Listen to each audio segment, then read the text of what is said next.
अस्सलाम वालेकुम। पाकिस्तान पंजाबी संगत दा अज दा इजलास सुखन सलामत नां नाल होया, जिन्नू सुल्ताना बेगम दी वेल कीता गया। सुल्ताना बेगम दा जन्म 1949 विच होया। उन्हां ने पंजाबी ते उर्दू विच MA करन तो बादों हिंदुस्तानी थिएटर विच PhD कीती। सुल्ताना बेगम ने फारसी जुबान विच भी डिप्लोमा कीता। पटियाला विच पैदा होने वाली सुल्ताना बेगम दा पिछले हफ्ते देहांत हो गया। तकरीब दे बां बेली सुलेख पब्लिशर्स, लोकसाज, गुफ्तगू पब्लिकेशंस, पलाक ते तकरीब दे media partner Pakistan news hub सन। आस करने आ तानू पाकिस्तान न्यूज़ हब दा यह जतन चंगा लगेगा। वीडियो नू अखीर तक जरूर वेखो ते चैनल नू लाइक, सबसक्राइब ते शेयर करके साडा मान वधाओ। अफजल साहिर होरा ने मेहमानां दा तारुफ कराया ते प्रोग्राम नू अगे वधाया। किताबां दा बयान ते ओदा वरतान। ਅਸੀਂ ਕੁਝ ਮਿੱਤਰ ਜਿਨ੍ਹਾਂ ਦਾ ਪੰਜਾਬੀ ਲਿਖਤ ਦੇ ਨਾਲ ਬੜਾ ਗੂੜਾ ਹੈ, ਪੰਜਾਬੀ ਪੜ੍ਹਤ ਦੇ ਨਾਲ ਗੂੜਾ ਤਾਲੁਕ ਹੈ, ਉਹਨਾਂ ਨੂੰ ਇਹ 6 ਕਿਤਾਬਾਂ ਦਾ ਇੱਕ ਪੈਕ ਵੀ ਜੋ ਅਸੀਂ ਸਿਲੈਕਟਡ ਦੋਸਤ ਇੱਕ ਲਿਸਟ ਬਣਾਈ ਹੈ, ਉਹਨਾਂ ਚੋਂ ਕੁਝ ਦੋਸਤ ਆ ਗਏ ਨੇ, ਕੁਝ ਜੇ ਨਹੀਂ ਆਏ, ਤੇ ਅਸੀਂ ਉਹਨਾਂ ਨੂੰ ਪੇਸ਼ ਵੀ ਕਰਾਂਗੇ ਔਰ ਇਹ ਆਸ ਕਰਾਂਗੇ ਕਿ ਉਹ ਉਸ ਬਾਰੇ ਪੜ੍ਹਨ ਔਰ ਆਪਣੀ ਰਾਏ ਲਿਖਤੀ ਰੂਪ 'ਚ ਕਿਧਰੇ ਸਾਂਭ ਲੈਣ ਜਾਂ ਸਾਨੂੰ ਦੱਸ ਦੇਣ ਜਾਂ ਉਸ ਰਾਈਟਰ ਤੱਕ ਜਾਂ ਸੋਸ਼ਲ ਮੀਡੀਆ 'ਤੇ ਜਾਂ ਕਿਸੇ ਰਸਾਲੇ 'ਚ ਉਹ ਛਾਪਣ ਲਈ ਵੀ ਦੇ ਦੇਣ, ਤਾਂ ਜੇ ਇਲਮ ਦੀ ਸੁਖਨ ਦੀ ਗੱਲ ਜਿਹੜੀ ਨਾ ਉਹ ਅੱਗੇ ਵਧੇ, ਕੋਈ ਆਮ ਬੰਦੇ 'ਚ ਉਹਦੀ ਰਸਾਈ ਹੋ ਜਾਏ। ਮਨਜਨੀਤ ਇੰਦਰਾ ਦੀ ਕਿਤਾਬ ਤਾਰਿਆਂ ਦਾ ਛੱਜ ਜਿਹਦਾ ਉਲੱਥਾ ਮੁਹੰਮਦ ਆਸਿਫ ਰਜ਼ਾ ਨੇ ਕੀਤਾ ਤੇ ਕਿਤਾਬ ਬਾਬਾ ਫਰੀਦ ਬੁੱਕ ਫਾਊਂਡੇਸ਼ਨ ਨੇ ਛਾਪੀ। ਲਿਖਾਰੀਆਂ ਵਿੱਚ ਬੀਬਾ ਬਲਵੰਤ ਦੀ ਕਿਤਾਬ ਸਹਿਜ ਸੁਖਨ ਵੀ ਸੀ ਜਿਹਦਾ ਲੱਪੀ ਅੰਤਰ ਅਫਜ਼ਲ ਸਾਹਿਰ ਹੋਰਾ ਨੇ ਕੀਤਾ। ਲਹਿੰਦੇ ਪੰਜਾਬ ਵਿੱਚ ਕਿਤਾਬ ਦੀ ਛਪਾਈ ਦਾ ਸਿਹਰਾ ਸੁਲੇਖ ਪਬਲਿਸ਼ਰਸ ਤੇ ਲੋਕ ਸਾਜ਼ ਦੇ ਸਿਰ ਤੇ ਸਜਿਆ। ਇਸ ਕਿਤਾਬ ਤੇ ਬਿਆਨ ਇਜਾਜ਼ ਹੋਰਾ ਨੇ ਦਿੱਤਾ। ਇਹ ਬੀਬਾ ਬਲਵੰਤ ਕੌਣ ਹੈ? ਜੇ ਕੋਈ ਮੇਰੇ ਕੋਲੋਂ ਪੁੱਛੇ ਕਿ ਤੂੰ ਕਿਸੇ ਬੀਬਾ ਬਲਵੰਤ ਨਾਂ ਦੇ ਬੰਦੇ ਨੂੰ ਜਾਣਦਾ ਹੈ ਤੇ ਮੈਂ ਫਟ ਕਹਾਂਗਾ ਹਾਂ ਮੈਂ ਬੀਬੇ ਕੜਬੀਬੇ ਨੂੰ ਜਾਣਦਾ ਹਾਂ, ਉਹ ਮੇਰੇ ਹੀ ਕਬੀਲੇ ਦਾ ਜੀ ਹੈ। ਫੇਰ ਕੀ ਹੋਇਆ ਜੇ ਉਹਦੇ ਨਾਂ ਦੀ ਮਸ਼ਹੂਰੀ ਤੋਂ ਪਹਿਲਾਂ ਮੇਰਾ ਤਾਰਫ ਉਹਦੀ ਚਿੱਤਰਕਾਰੀ ਨਾਲ ਹੋਇਆ।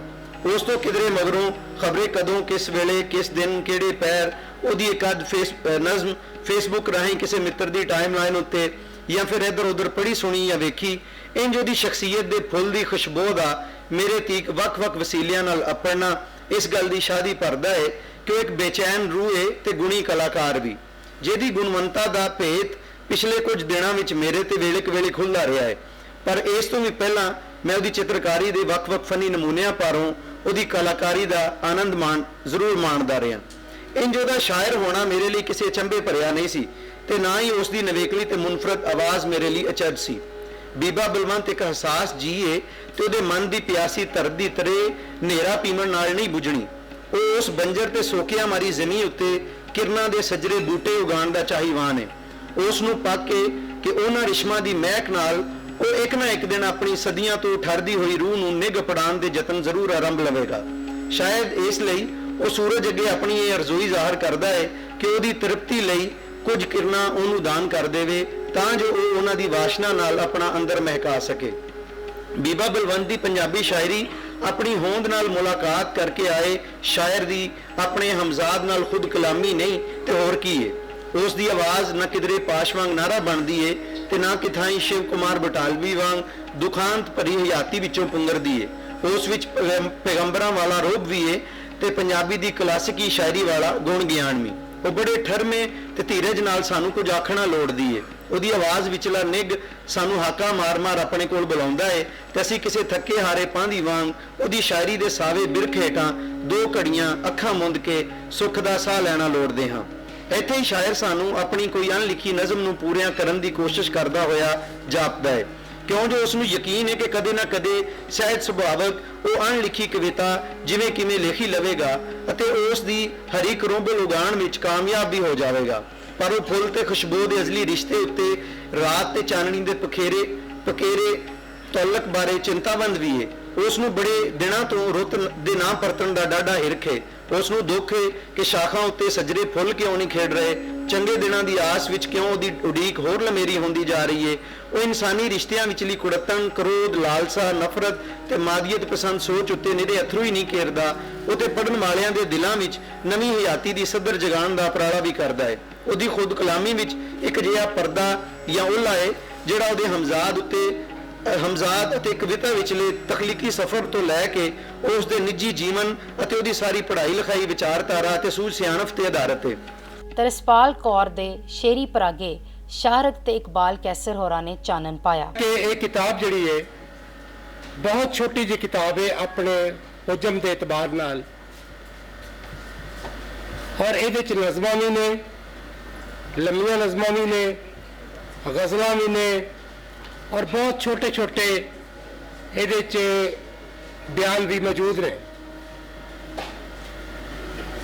ਇਸ ਕਿਤਾਬ ਦੀ ਖੂਬਸੂਰਤੀ ਇਹ ਹੈ ਕਿ ਇਹ ਬਿਲਕੁਲ ਕਿਸੇ ਵੀ ਹਵਾਲੇ ਦੇ ਨਾਲ ਸਿਰਫ ਸਮਾਜ ਦੇ ਅੰਦਰ ਔਰਤਾਂ ਦੀ ਗੱਲ ਨਹੀਂ ਕੀ। ਡਾਕਟਰ ਤਰਸਪਾਲ ਕੌਰ ਹੋਰਾਂ ਨੇ ਇਸ ਕਿਤਾਬ ਦੇ ਅੰਦਰ ਇੱਕ ਬਹੁਤ ਹੀ ਗੁਣੀ ਬੀਬੀ ਵਾਂਗੂ ਆਪਣੇ ਗੁਣ ਜਿਹੜੇ ਨੇ ਉਹਨਾਂ ਨੂੰ ਪਰੋਇਆ ਹੈ ਲਫ਼ਜ਼ਾਂ ਦੇ ਵਿੱਚ। ਉਹਨਾਂ ਨੇ ਇਸ ਪੂਰੇ ਖਿੱਤੇ ਦੇ ਅੰਦਰ ਜੋ ਤਬਦੀਲੀਆਂ ਆ ਰਹੀਆਂ ਨੇ, ਇਸ ਖਿੱਤੇ ਦੇ ਅੰਦਰ ਜਿਸ ਤਰੀਕੇ ਦੇ ਨਾਲ ਲੜਾਈਆਂ ਝਗੜੇ ਔਰ ਫਸਾਦਾਤ ਹੋ ਰਹੇ ਨੇ, ਔਰ ਇਨਸਾਨੀ ਕਦਰਾਂ ਜਿਸ ਤਰੀਕੇ ਦੇ ਨਾਲ ਮਤੋੜੀਆਂ ਜਾ ਰਹੀਆਂ ਨੇ, ਉਹਨਾਂ ਨੂੰ ਬਹੁਤ ਸੋਹਣੇ ਢੰਗ ਦੇ ਨਾਲ ਆਪਣੇ ਲਫ਼ਜ਼ਾਂ ਦੇ ਵਿੱਚ ਪਰੋਇਆ ਹੈ ਔਰ ਖੂਬਸੂਰਤ ਪਰੋਇਆ ਹੈ। ਡਾਕਟਰ ਤਰਸਪਾਲ ਕੌਰ ਅਗਰ ਇੱਥੇ ਹੁੰਦੇ ਤਾਂ ਤੁਸੀਂ ਵੇਖਦੇ ਕਿ ਵਾਕਿਆ ਤੁਹਾਨੂੰ ਉਹਨਾਂ ਦੇ ਤਰਸ ਆਉਣਾ ਸੀ ਜਿੰਨਾ ਕੁ ਉਹਨਾਂ ਦਾ ਵਜੂਦ ਹੈ। ਲੇਕਿਨ ਉਹਨਾਂ ਨੇ ਆਪਣੀ ਇਸ ਕਿਤਾਬ ਦੇ ਅੰਦਰ ਆਪਣੇ ਹੁਜਮ ਨਾਲੋਂ 1000 ਗੁਣਾ ਜ਼ਿਆਦਾ ਵੱਡੀ ਗੱਲ ਕੀਤੀ ਹੈ। ਮੈਂ ਬਹੁਤ ਸਾਰੀਆਂ ਉਹਨਾਂ ਦੀਆਂ ਨਜ਼ਮਾਂ ਦੇ ਉੱਤੇ ਜਿਹੜਾ ਸੀ ਨਿਸ਼ਾਨ ਲਾਇਆ, ਮੈਨੂੰ ਨਹੀਂ ਸੀ ਸਮਝ ਆ ਰਹੀ ਕਿ ਮੈਂ ਉਹਨਾਂ ਦੀ ਕਿਹੜੀ ਨਜ਼ਮ ਦੇ ਉੱਤੇ ਗੱਲ ਕਰਾਂ ਜਾਂ ਹਵਾਲੇ ਦੇ ਤੌਰ ਤੇ ਕੋਟ ਕਰਾਂ, ਕਿਉਂਕਿ ਹਰ ਨਜ਼ਮ ਹੀ ਆਪਣੀ ਜਗ੍ਹਾ ਦੇ ਉੱਤੇ ਪੂਰਾ ਵਿਸਥਾਰ ਮੰਗਦੀ ਹੈ ਔਰ ਬੜੀ ਹੀ ਸੰਜੀਦਗੀ ਦੇ ਨਾਲ, ਬਹੁਤ ਹੀ ਗੰਭੀਰਤਾ ਦੇ ਨਾਲ ਉਹਦੇ ਤੇ ਗੱਲ ਕਰਨ ਨੂੰ ਦਿਲ ਕਰਦਾ ਹੈ। ਇੱਕ ਸ਼ੇਰ ਹੈ ਕਿਤਾਬ ਦੇ ਸਫਾ ਨੰਬਰ 32 ਦੇ ਉੱਤੇ, ਬਸ ਮੁਸਕਰਾ ਕੇ ਵੇਖ ਤੇ ਫੇਰ ਕਤਲ ਕਰ ਮੇਰਾ, ਬਸ ਮੁਸਕਰਾ ਕੇ ਵੇਖ ਤੇ ਫੇਰ ਕਤਲ ਕਰ ਮੇਰਾ, ਤੇਰੀ ਵੀ ਜ਼ਿੱਦ ਰਹੇ ਮੇਰੀ ਵੀ ਆਬਰੂ ਰਹੇ। तेरी भी जिद रहे मेरी भी आबरू रहे। यह है उन्होंने एक शायराना तारफ जो मैं ये हवाला कराना चाह रहा सी, लेकिन दूजे बन्ने यही बीबी यही शायरा जदों अपनी गल करती है तो देखो किन्नी गंभीरता के नाल सानू कित्थे दे कित्थे लै जांदी है। उन्होंने एक कविता है नरवान, वो तो मैनू हर वेले मिट्टी वसन नू, हाँ वो तो मैनू हर वेले मिट्टी विच मिलावन नू त्यार बर त्यार रहिंदे ने, किन्ना तुच्छ सोचते ने वो नहीं जानते कि मैं तो पहला ही मिट्टी हाँ। गंभीरता का यह आलम है कि वेखण नू किताब और निक्के निक्के नज़मा अपने अंदर इन्ना इन्ना वड्डा सबजैक्ट इन्नियां वड्डियां गल्लां सांभी बैठा है कि बंदा सोचता रह जाता है कि अच्छा इन्ने थोड़े अखां दे विच एडी वड्डी गल भी की जा सकती है। उन्हां दियां निक्के निक्के नज़मा अपने मैं उन्होंने एक गज़ल दे एक शेर का हवाला देंगा, पूरी गज़ल पढ़ने वाली है। वैर साहिल दा सी या दिल लगी लहरां दी, वैर साहिल दा सी या दिल लगी लहरां दी, पता ही ना लग्या कि डुब गया पानी। किन्नी सादगी दे नाल, किन्नी हौले तरीके दे नाल उन्होंने पानी में जिसा डबोया है, ਉਹਦਾ ਇੱਕ ਆਪਣਾ ਹੀ ਸਵਾਦ ਹੈ। ਹਰਕੀਰਤ ਕੌਰ ਦੀ ਕਿਤਾਬ ਥੋਰਾਂ ਦੇ ਫੁੱਲ ਵੀ ਲਹਿੰਦੇ ਪੰਜਾਬ ਵਿੱਚ ਛਪੀ। ਇਹਦਾ ਉਲੱਥਾ ਅਫਜ਼ਲ ਸਾਹਿਰ ਤੇ ਅਬਦੁਲ ਹਫੀਜ਼ ਹੋਰਾਂ ਨੇ ਕੀਤਾ। ਮੁਦੱਸਿਰ ਬਸ਼ੀਰ ਹੋਰਾਂ ਨੇ ਇਸ ਕਿਤਾਬ ਤੇ ਬੜੀ ਤਫਸੀਲ ਨਾਲ ਆਪਣੇ ਵਿਚਾਰ ਸਾਂਝੇ ਕੀਤੇ। ਪਹਿਲੇ ਥੋੜੀ ਜਿਹੀ ਗੱਲ ਪ੍ਰੋਗਰਾਮ ਦੇ ਹਵਾਲੇ ਨਾਲ ਅਸੀਂ ਕਰ ਲਈਏ। ਤਰਜਮਾ ਤੇ ਉਲੱਥਾ, ਜਿਸ ਨੂੰ ਲਿਪੀ ਅੰਤਰ ਵੀ ਆਖਿਆ ਜਾਂਦਾ, ਇਹ ਦੋਵੇਂ ਵੱਖੋ-ਵੱਖ ਚੱਜ ਨੇ ਕਿਸੇ ਵੀ ਲਿਖਤ ਨੂੰ ਦੂਆ ਰੂਪ ਦੇਵਣ ਦਾ। ਇਹ ਦੋਵੇਂ ਚੱਜ ਹੀ ਇੱਕ ਪੂਰੀ ਕਲਾ ਨੇ ਜਿਸ ਰਾਹੀਂ ਲਿਖਤ ਨੂੰ ਨਵਾਂ ਜਨਮ ਵੀ ਦਿੱਤਾ ਜਾਂਦਾ ਹੈ ਤੇ ਇਸ ਦੇ ਨਾਲ ਸੋਧਿਆ ਤੇ ਸ਼ਿੰਗਾਰਿਆ ਵੀ ਜਾਂਦਾ ਹੈ। ਅੱਖਰ, ਸ਼ਬਦ, ਜੁਮਲਾ ਤੇ ਇਮਲਾ ਸਭ ਆਪਣੀ ਥਾਵੇਂ ਪੂਰੀ ਜ਼ਿੰਮੇਦਾਰੀ ਦਾ ਕੰਮ ਨੇ। ਇੱਕ ਨੁਕਤਾ ਵੀ ਮਹਿਰਮ ਤੋਂ ਮੁਜਰਮ ਬਣਾ ਛੱਡਦਾ ਹੈ। ਲਿਖਤਾਂ ਦੀ ਜਾਣਕਾਰੀ ਲੈਵਣ ਪੂਰੀ ਇੱਕ ਸਾਇੰਸ ਹੈ। ਬੰਦੇ ਦੀ ਵਾਰ ਵਿੱਚ ਅਸੀਂ ਵੇਖਦੇ ਹਾਂ ਖੁਦਾਈਆਂ ਵਿੱਚ ਵੀ ਤੇ ਪਹਾੜਾਂ ਉੱਤੇ ਵੀ, ਮਕਬਰਿਆਂ ਵਿੱਚ ਵੀ ਤੇ ਸਟੂਪਾਸ ਦੇ ਉੱਤੇ ਵੀ। ਉਗੜੀਆਂ ਲਾਮਤਾਂ, ਨਿਸ਼ਾਨ ਤੇ ਲਿਖਤਾਂ, ਇਹਨਾਂ ਨੂੰ ਅੱਜ ਦੇ ਸਾਇੰਸੀ ਚੱਜ ਨਾਲ ਡੀਕੋਡ ਕਰਕੇ ਪੜ੍ਹਨ ਦੇ ਆਰ ਵੀ ਕੀਤੇ ਜਾ ਰਹੇ ਨੇ। ਉਸ ਤੋਂ ਅਗਾਂਹ ਆਈ ਮਸੀਹ ਹੋਰਾਂ ਤੋਂ ਪਹਿਲਾਂ ਦੀਆਂ ਯੂਨਾਨੀ ਲਿਖਤਾਂ, ਫਲਸਫੇ ਤੇ ਇਲਮ ਦੇ ਵੱਡੇ ਸੋਮੇ ਸੁਕਰਾਤ, ਅਫਲਾਤੂਨ ਤੇ ਅਰਸਤੂ, ਇਹ ਸਭ ਅਰਬੀ ਤਰਜਮਿਆਂ ਕਾਰਨ ਹੀ ਸਾਂਭੇ ਗਏ ਤੇ ਉਹ ਸਾਂਭ ਮਗਰੋਂ ਧਰਤੀ ਦੀਆਂ ਕਈਆਂ ਹੋਰ ਜ਼ੁਬਾਨਾਂ ਵਿੱਚ ਉਹਨਾਂ ਦੇ ਤਰਜਮੇ ਤੇ ਉਲੱਥੇ ਹੋਏ। ਇਹਨਾਂ ਦੇ ਨਾਲ ਨਾਲ ਧਰਤੀ ਉਤੇ ਵੱਖ-ਵੱਖ ਧਰਮਾਂ ਦੀਆਂ ਮੁਕੱਦਸ ਕਿਤਾਬਾਂ ਦੇ ਤਰਜਮੇ ਵੀ ਕਈਆਂ ਜ਼ੁਬਾਨਾਂ ਵਿੱਚ ਹੁੰਦੇ ਰਹੇ।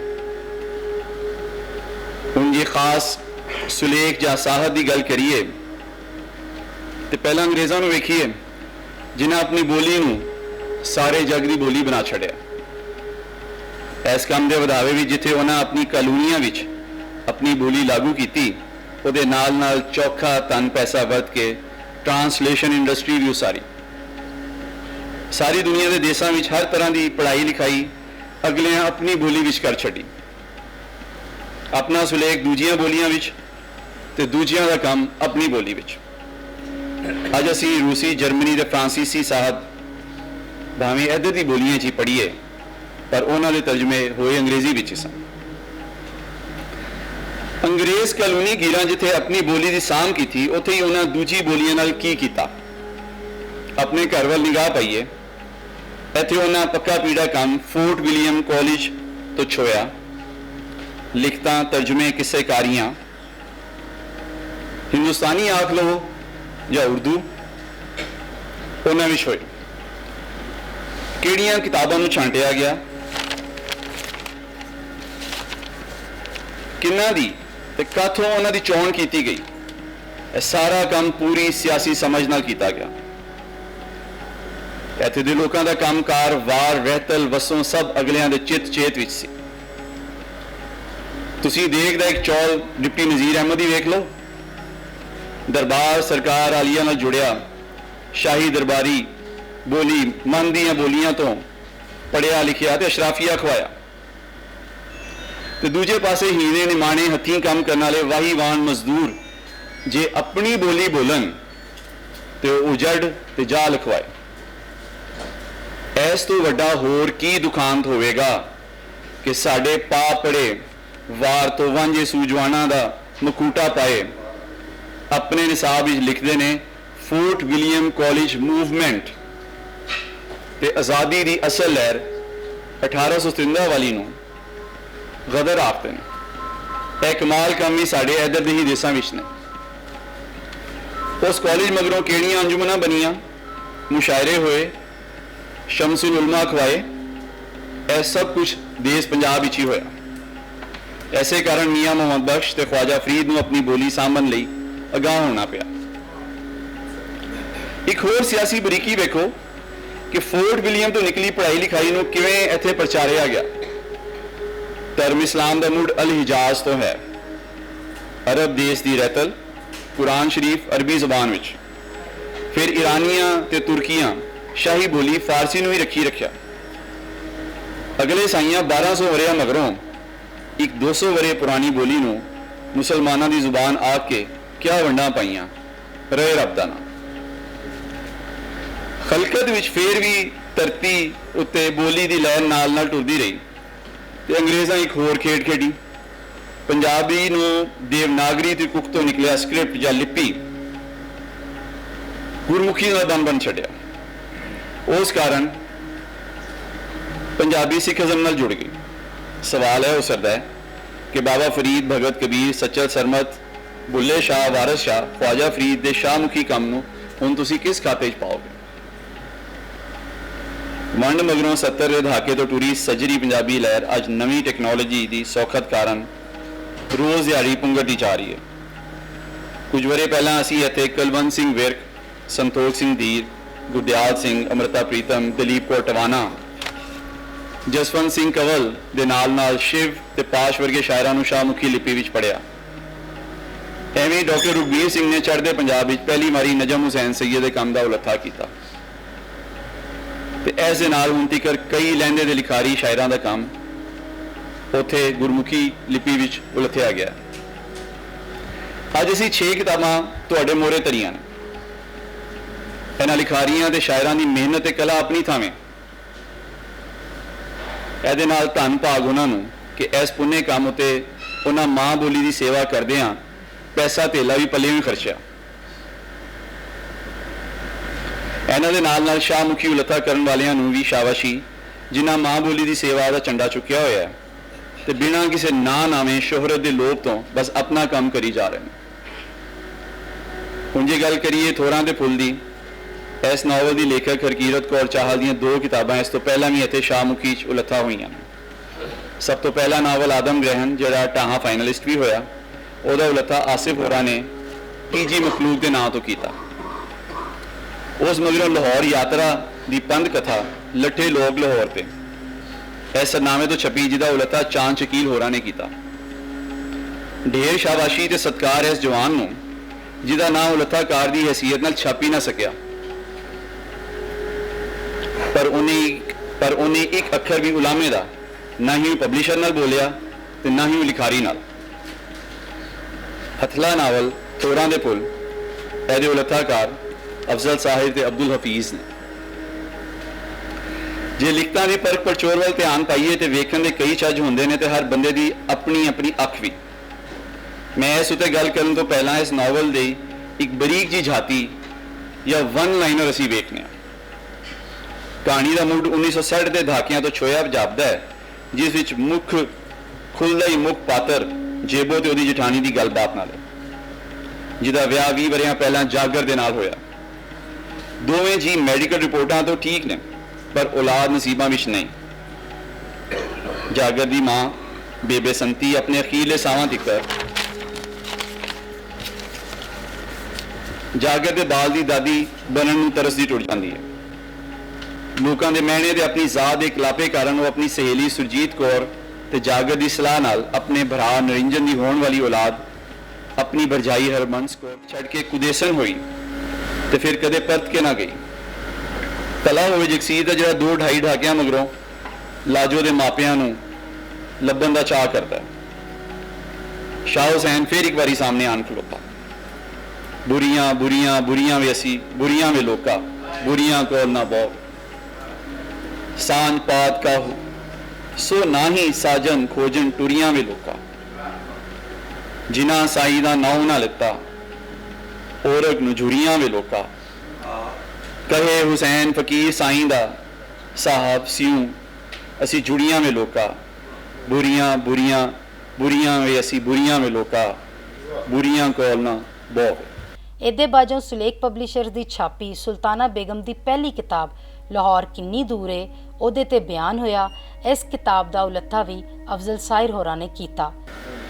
ਬਹਰਹਾਲ ਜਿਹੜੀ ਕਿਤਾਬ ਮੈਂ ਦੋਨੋਂ ਕਿਤਾਬਾਂ ਇਹਨਾਂ ਨੇ ਪੜ੍ਹੀਆਂ ਨੇ, ਕਤਰਾ ਕਤਰਾ ਜ਼ਿੰਦਗੀ ਸੁਲਤਾਨਾ ਬੇਗਮ ਦੀਆਂ ਔਰ ਲਾਹੌਰ ਕਿੰਨੀ ਦੂਰ। ਲਾਹੌਰ ਕਿੰਨੀ ਦੂਰ ਮੈਂ ਇੱਕ ਸਿਟਿੰਗ ਵਿੱਚ ਖਤਮ ਕੀਤੀ ਸੀ। ਲਾਹੌਰ ਕਿੰਨੀ ਦੂਰ ਦੇ ਵਿੱਚ ਸੁਲਤਾਨਾ ਬੇਗਮ ਆਪਣੀ ਮਾਂ ਦੇ ਹਾਲਾਤੇ ਜ਼ਿੰਦਗੀ ਆਪਣੀ ਜ਼ਬਾਨ ਵਿੱਚ ਔਰ ਉਹ ਆਪਣੇ ਜਿਹੜੇ ਉਹਦੀ ਸਫਰਿੰਗਸ ਜਾਂ ਜਿਹੜੇ ਉਹਨਾਂ ਦੇ ਧਰੋ ਉਹਨਾਂ ਦੇ ਨਾਲ ਹੋਏ, ਔਰ ਲਾਹੌਰ ਦਾ ਉਹਨਾਂ ਦਾ ਸਫ਼ਰ, ਬਾਰ-ਬਾਰ ਦਾ ਸਫ਼ਰ। ਪਹਿਲਾ ਸਫ਼ਰ ਉਹਨਾਂ ਜਿਹੜਾ ਆਪਣੀ ਮਾਂ ਦੇ ਪੇਟ ਦੇ ਅੰਦਰ ਕੀਤਾ, ਲਾਹੌਰ ਤੋਂ ਪਟਿਆਲੇ ਤੱਕ ਦਾ। ਔਰ ਉਸ ਪਾਰਟੀਸ਼ਨ ਦੇ ਦੌਰਾਨ ਜਿਹੜੇ ਵਾਕਿਆਤ ਜਾਂ ਜਿਸ ਕਿਸਮ ਦੇ ਧਰੋ ਡਿਫਰੈਂਟ ਲੋਕਾਂ ਦੇ ਨਾਲ ਹੋਏ, ਧਰਤੀ ਪੰਜਾਬ ਦੀ ਧਰਤੀ ਦੇ ਨਾਲ ਹੋਏ, ਉਹਦਾ ਵੀ ਜ਼ਿਕਰ ਉਸ ਦੇ ਅੰਦਰ ਹੈ। ਬਹਰਾਲੇ ਇਹ ਸਾਰੇ ਉਹ ਧਰੋਹ ਨੇ ਜਿਹੜਾ ਕਿ ਪੰਜਾਬ ਦੀ ਧਰਤੀ ਦੇ ਵਿੱਚ ਡਿਫਰੈਂਟ ਹੋਏ, ਔਰ ਲੇਕਿਨ ਮੈਂ ਸਮਝਣਾ ਕਿ ਇਹ ਤੇ ਧਰੋਹ ਦੀ ਇੱਕ ਕਿਸ਼ਤ ਹੈ ਨਾ, ਇੱਕ ਕਿਸ਼ਤ ਸ਼ਾਇਦ ਅਸੀਂ ਦੂਸਰੀ ਕਿਸ਼ਤ ਜਿਹੜੀ ਹੈ ਉਹ ਅਸੀਂ ਆਪਣੇ ਹੱਥੀਂ ਆਪ ਕਰ ਰਹੇ ਹਾਂ। ਉਹ ਆਪਣੀ ਜਿਹੜੀ ਪੰਜਾਬੀ ਜ਼ਬਾਨ ਹੈ ਉਸ ਨੂੰ ਅਸੀਂ ਆਪਣੇ ਹੱਥੀਂ ਖਤਮ ਕਰ ਰਹੇ ਹਾਂ। ਜਿਹੜੀ ਸਾਡੀ ਨਵੀਂ ਜਨਰੇਸ਼ਨ ਹੈ, ਸਾਡੇ ਬੱਚੇ ਨੇ, ਉਹ ਸ਼ਾਇਦ ਉਹਨਾਂ ਦਾ ਉਸ ਤਰ੍ਹਾਂ ਪੰਜਾਬੀ ਦੇ ਨਾਲ ਕੋਈ ਲੈਣਾ ਦੇਣਾ। ਸੁਲੇਖ ਪਬਲਿਸ਼ਰਜ਼ ਦੀ ਛਾਪੀ ਸੁਲਤਾਨਾ ਬੇਗਮ ਦੀ ਦੂਜੀ ਕਿਤਾਬ ਕਤਰਾ ਕਤਰਾ ਜ਼ਿੰਦਗੀ ਦਾ ਲੱਪੀ ਅੰਤਰ ਵੀ ਅਫਜ਼ਲ ਸਾਹਿਰ ਹੋਰਾਂ ਨੇ ਕੀਤਾ। ਸ਼ਾਹਿਦ ਸ਼ੁਦਾਈ ਹੋਰਾਂ ਨੇ ਇਸ ਕਿਤਾਬ ਬਾਰੇ ਦੱਸ ਪਾਈ। ਮੈਨੂੰ ਸੁਲਤਾਨਾ ਬੇਗਮ ਹੋਰਾਂ ਦੀ ਕਿਤਾਬ ਕਤਰਾ ਕਤਰਾ ਜ਼ਿੰਦਗੀ, ਜਿਹੜੀ ਉਹਨਾਂ ਦੀ ਹੱਡਬੀਤੀ ਹੈ, ਬਹੁਤ ਚੰਗੀ ਲੱਗੀ ਹੈ। ਕਿਉਂ ਜੇ ਉਹਨਾਂ ਦਾ ਸੁਭਾਅ ਹੋਰਨਾਂ ਦੀਆਂ ਲਿਖੀਆਂ ਹੋਈਆਂ ਆਪ ਬੀਤੀਆਂ ਤੋਂ ਵੱਖਰਾ ਹੈ ਅਤੇ ਉਹਨਾਂ ਨੇ ਇੱਕੋ ਸਾਹ ਵਿੱਚ ਗੱਲ ਕਰਨ ਤੋਂ ਅੱਡ ਨਿੱਕੀਆਂ ਨਿੱਕੀਆਂ ਲਿਖਤਾਂ ਦੇ ਵੱਖਰੇ ਵੱਖਰੇ ਹਿੱਸੇ ਬਣਾਏ ਨੇ, ਜਿਹੜੇ ਇੱਕ ਡੇਢ ਜਾਂ ਹੱਦ 2 ਪੰਨਿਆਂ ਤੋਂ ਵੱਧਦੇ ਨਹੀਂ ਤੇ ਉਹ ਆਪਣੀ ਗੱਲ ਪੂਰੀ ਕਰ ਲੈਂਦੀਆਂ ਨੇ। ਮਤਲਬ ਇਹ ਕਿ ਉਹ ਘੱਟ ਤੋਂ ਘੱਟ ਸ਼ਬਦਾਂ ਨਾਲ ਵੱਧ ਤੋਂ ਵੱਧ ਜ਼ਮਾਨੇ ਨੂੰ ਘੇਰ ਲੈਂਦੀਆਂ ਨੇ। ਇਹ ਫਨ ਉਹਨਾਂ ਨੇ ਆਪਣੀ ਜ਼ਿੰਦਗੀ ਵਿੱਚ ਆਈਆਂ ਘਟਨਾਵਾਂ ਕੋਲੋਂ ਸਿੱਖਿਆ ਹੈ। ਕਿਤਾਬ ਪੜ੍ਹਦਿਆਂ ਹੋਇਆਂ ਕਿਧਰੇ ਨਜ਼ਰ ਹੀ ਨਹੀਂ ਆਉਂਦਾ ਕਿ ਕਿਸੇ ਉਸਤਾਦ ਨੇ ਉਹਨਾਂ ਨੂੰ ਇਸ ਫਨ ਦਾ ਦਰਸ ਦਿੱਤਾ ਹੋਵੇ। ਬਸ ਇੰਜ ਲੱਗਦਾ ਹੈ ਕਿ ਉਹਨਾਂ ਨੂੰ ਇਹ ਫਨ ਨਾ ਤੇ ਵਿਰਸੇ ਵਿੱਚ ਮਿਲਿਆ ਤੇ ਨਾ ਹੀ ਉਹਨਾਂ ਨੇ ਕਿਸੇ ਕੋਲੋਂ ਇਸਲਾਹ ਲਿੱਤੀ। ਉਹਨਾਂ ਦੇ ਅੰਦਰੋਂ ਹੀ ਕੋਈ ਇਹੋ ਜਿਹੀ ਭਾਵਨਾ ਫੁੱਟੀ ਜਿਵੇਂ ਅਸਲੋਂ ਉਹਨਾਂ ਨੂੰ ਇਹ ਫਨ ਵਧੀਅਤ ਹੋ ਗਿਆ ਹੋਵੇ ਤੇ ਉਹ ਇਹਦੇ ਵਿੱਚ ਤਾਕ ਹੋ ਗਈਆਂ ਨੇ। ਸੁਲਤਾਨਾ ਬੇਗਮ ਹੋਰਾਂ ਇਸ ਕਿਤਾਬ ਅੰਦਰ ਆਪਣਾ ਦੁੱਖ ਦਰਦ ਸਮੇਟ ਦਿੱਤਾ ਹੈ ਅਤੇ ਕਿਧਰੇ ਵੀ ਅਹਿਸਾਸ ਨਹੀਂ ਹੁੰਦਾ ਕਿ ਉਹ ਸਾਨੂੰ ਆਪਣੇ ਦੁੱਖੜੇ ਸੁਣਾ ਰਹੀਆਂ ਨੇ। ਜੁਮਲੇ ਛੋਟੇ ਛੋਟੇ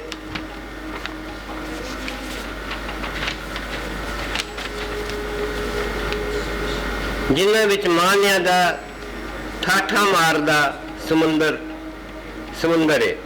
ਇੱਕ ਜੁਮਲੇ ਤੋਂ ਦੂਜੇ ਜੁਮਲੇ ਵੱਲ ਜਾਂਦਿਆਂ ਹੋਇਆਂ ਦੋਹਾਂ ਦੇ ਵਿਚਕਾਰ ਲੁਕੀਆਂ ਹੋਈਆਂ ਗੱਲਾਂ ਆਪਣੇ ਆਪ ਸਾਹਮਣੇ ਆ ਜਾਂਦੀਆਂ ਨੇ। ਲਿਖਤਾਂ ਵਿੱਚ ਇਹੋ ਜਿਹਾ ਕਮਾਲ ਮੈਨੂੰ ਹੋਰ ਕਿਧਰੇ ਨਜ਼ਰ ਹੀ ਨਹੀਂ ਆਇਆ। ਉਹਨਾਂ ਨੇ ਢੇਰ ਮੁਤਾਲਿਆ ਕੀਤਾ ਤੇ ਆਪਣੀਆਂ ਲਿਖਤਾਂ ਲਈ ਨਵੀਂ ਰਾਹ ਬਣਾਈ। ਇਹ ਖਾਹਿਸ਼ ਵੀ ਕੀਤੀ ਕਿ ਮੇਰਾ ਦਿਲ ਕਰਦਾ ਹੈ ਇੱਕ ਹੁਜਰਾ ਬਣਾਵਾਂ, ਮੇਰਾ ਦਿਲ ਕਰਦਾ ਹੈ ਇੱਕ ਹੁਜਰਾ ਬਣਾ ਲਵਾਂ, ਇੱਕ ਤਖਤ ਪੋਸ਼, ਇੱਕ ਪਾਣੀ ਦਾ ਘੜਾ, ਬਸ।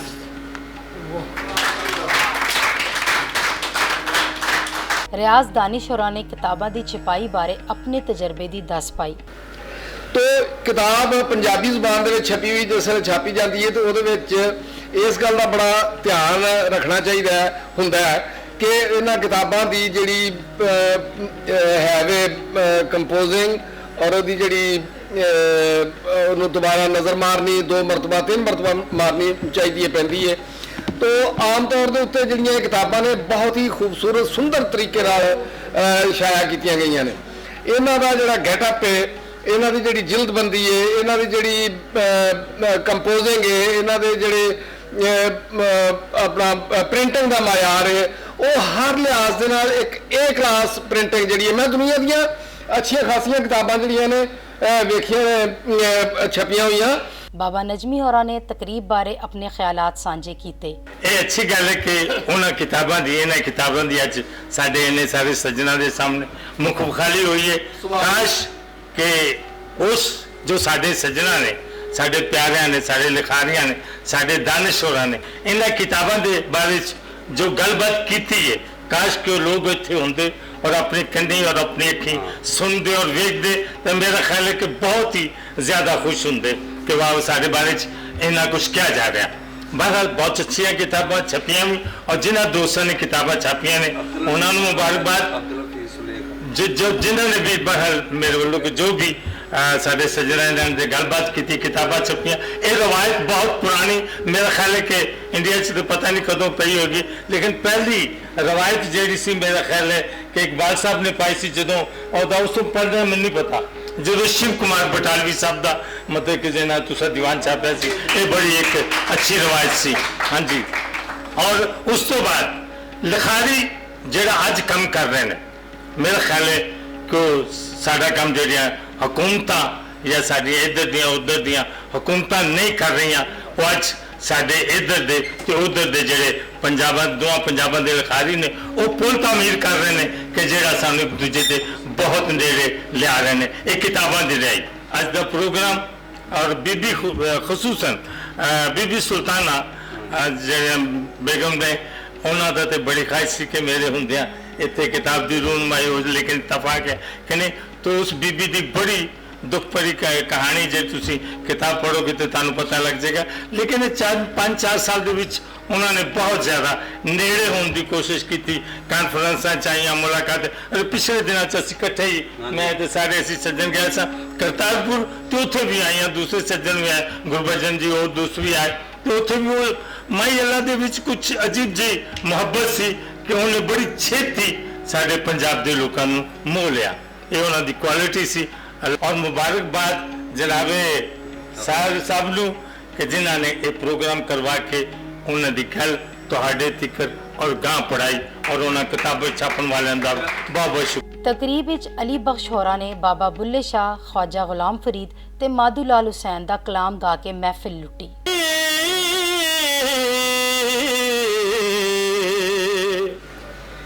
इश्क दा ताव तिखेरा बासड़ें दी कख काने नू इश्क सड़ें दा जेरा बाए सामे नाल पानी दे बाए सामे नाल पानी दे इश्क दा दारू केड़ा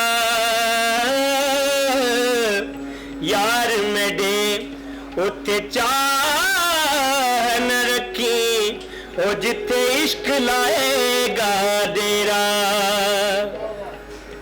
ओ यार डाडी इश्क आतिश लाई है यार डाडी इश्क आतिश लाई है यार डाडी इश्क आतिश लाई है वे यार सानू वे दो सानू लग गई बेअख्तियारी सानू लग गई बेअख्तियारी सिन दे विच न समाई है यार डाडी इश्क आतिश लाई है यार डाडी इश्क आतिश। तैयबा होरा ने मुदस्सिर बशीर ते अफजल साहिर होरा नू फुੱਲਾਂ ਦਾ ਗੁਲਦਸਤਾ ਦੇ ਕੇ ਉਹਨਾਂ ਦੀ ਖਿਦਮਤ ਦਾ ਸ਼ੁਕਰਾਨ ਅਦਾ ਕੀਤਾ। ਮਹਿਮਾਨਾਂ ਨੂੰ ਸਾਰੀਆਂ ਕਿਤਾਬਾਂ ਦਾ ਇੱਕ ਸੈੱਟ ਵੀ ਦਾਨ ਕਰਕੇ ਉਹਨਾਂ ਦਾ ਮਾਣ ਵਧਾਇਆ ਗਿਆ। ਪਾਕਿਸਤਾਨ ਨਿਊਜ਼ ਹਬ ਅਫਜ਼ਲ ਸਾਹਿਰ ਹੋਰਾਂ ਦਾ ਉਭਾਰੀ ਹੈ ਜਿਨ੍ਹਾਂ ਨੇ ਇਸ ਤਕਰੀਬ ਦੀ ਕਵਰੇਜ ਕਰਨ ਲਈ ਪਾਕਿਸਤਾਨ ਨਿਊਜ਼ ਹਬ ਦਾ ਬਹੁਤ ਚੰਗੇ ਲਫ਼ਜ਼ਾਂ ਨਾਲ ਸ਼ੁਕਰੀਆ ਅਦਾ ਕੀਤਾ। ਸਾਜਦ ਬਸ਼ੀਰ ਸਾਹਿਬ ਜਿਨ੍ਹਾਂ ਨੇ ਸਾਨੂੰ ਇੱਕ ਤਰ੍ਹਾਂ ਸਾਡੇ ਸਾਰੇ ਪ੍ਰੋਗਰਾਮ ਨੂੰ ਕਵਰ ਕੀਤਾ, ਇਹਨਾਂ ਦਾ ਸ਼ੁਕਰਾਨਾ। ਇਹਨਾਂ ਨੂੰ ਤੁਸੀਂ ਸਬਸਕ੍ਰਾਈਬ ਵੀ ਕਰ ਸਕਦੇ ਹੋ ਪਾਕਿਸਤਾਨ ਨਿਊਜ਼ ਹੱਬ ਦੇ ਨਾਂ ਤੋਂ। ਇਹ ਸੋਸ਼ਲ ਮੀਡੀਆ ਤੇ ਖਾਸ ਤੌਰ ਤੇ ਪੰਜਾਬੀ ਆਰਟ ਲਿਟਰੇਚਰ ਤੇ ਕਲਚਰ ਨੂੰ ਇਹਨਾਂ ਨੇ ਮੌਜੂ ਬਣਾ ਕੇ ਇਸ ਹਵਾਲੇ ਨਾਲ ਜਿੱਥੇ ਵੀ ਕੋਈ ਇਕੱਠ ਹੁੰਦਾ ਹੈ ਉਸ ਹਵਾਲੇ ਨਾਲ ਇਸ ਨੂੰ ਕਵਰ ਕਰਦੇ ਨੇ। ਇਹਨਾਂ ਦਾ ਬਹੁਤ ਜ਼ਿਆਦਾ ਸ਼ੁਕਰਾਨਾ ਕਿ ਇਹ ਜਿੱਥੇ ਜਿੱਥੇ ਵੀ ਪੰਜਾਬੀ ਆਰਟ ਲਿਟਰੇਚਰ ਕਲਚਰ ਦੇ ਹਵਾਲੇ ਨਾਲ ਐਕਟੀਵਿਟੀ ਹੁੰਦੀ ਹੈ ਇਹ ਉੱਥੇ ਮੌਜੂਦ ਹੁੰਦੇ ਨੇ। ਜੇ ਤੁਹਾਨੂੰ ਵੀਡੀਓ ਚੰਗੀ ਲੱਗੀ ਹੈ ਤੇ ਚੈਨਲ ਨੂੰ ਲਾਈਕ, ਸਬਸਕ੍ਰਾਈਬ ਤੇ ਸ਼ੇਅਰ ਕਰਨਾ ਨਾ ਭੁੱਲਣਾ। ਵੇਖਦੇ ਰਹੋ ਸਾਡੇ ਨਾਲ ਤੁਹਾਡਾ ਆਪਣਾ ਪਾਕਿਸਤਾਨ ਨਿਊਜ਼ ਹਬ।